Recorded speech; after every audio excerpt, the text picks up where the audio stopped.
Xabaringiz bor, joriy yilning 13-14 mart kunlari mamlakatimiz bo'ylab keng ko'lamli umumxalq hashari o'tkaziladi. Vazirlar Mahkamasining farmoyishiga ko'ra joylarda tashkil etiladigan obodonlashtirish ishlari bevosita eldoshlarimizga bayram kayfiyatini ulashish, yurtimizning yanada ko'rkam va go'zal qiyofa kasb etishiga zamin yaratadi.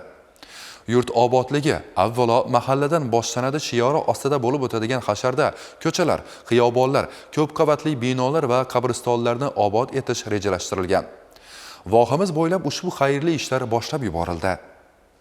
Yurtimizga bahor faslining kirib kelishi bilan amalga oshirilayotgan obodonlashtirish ishlarida eldoshlarimiz ham faol qatnashib, yurt obodligiga munosib hissalarni qo'shmoqdalar. Ayniqsa ajdodlarimizning so'nggi manzili bo'lgan qabristonlarni obod etish savob amallardan biridir. Bu borada Urganch tumanidagi Shahobiddin Xo'ja bobo qabristonida ham hashar yo'li bilan bir qator obodonlashtirish ishlari olib borilmoqda. Eid Ramazon bayrami oldidan ziyoratgoh va qabristonlar hududini begona o't va maishiy chiqindilardan tozalash, yo'laklarni betonlashtirish, ta'mirlash va oqlash ishlarini amalga oshirish ko'zda tutilgan.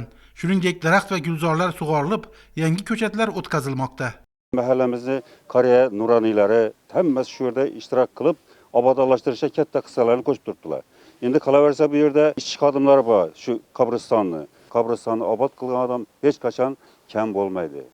Ushbu obodonlashtirish tadbirlarida tumanning barcha mahallalaridan ko'ngillilar qatnashib, yurtimiz obodligiga ko'maklashmoqdalar. Xalqimizda hashar elga yarashar degan ibratli maqol bor. Bu albatta eldoshlarimizning hamjihatligi, uyushqoqligi va tashabbuskorligidan dalolat beradi. Umumxalq hasharida gul ko'chatlari, mevali va manzarali daraxt nihollari o'tkazilib, parvarishlanadi hamda shakl beriladi. Bu tadbirlar xalqimizga xos qadriyat va hamjihatlik, o'zaro ahillikning belgisidir.